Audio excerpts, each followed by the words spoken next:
কত কিছু চাইলাম পাইলাম না, দিল না আল্লাহ।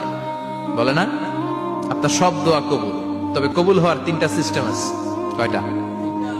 চান্দুল্লার ভাইয়েরা মনে থাকবে কয়টা? আপনি যত দোয়া করছেন সব কবুল, কারণ আল্লাহর কাছে কিছু চাইলে আল্লাহ ফিরাইয়া দিতে জানে না। আল্লাহ জানেই না কেমনে ফিরাইয়া দিতে হয়।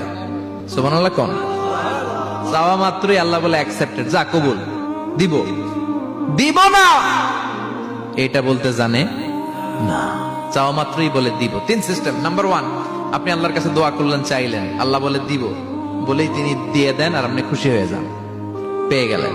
নাম্বার টু, আপনি আল্লাহর কাছে দোয়া করলেন, চাইলেন, তখনও আল্লাহ বলে দিব, তবে এখন না, সবুর, একটু পরে দিব। কখন দিলে আমার জন্য ভালো, আমার চেয়ে ভালো জানে কে, পরে দিবে।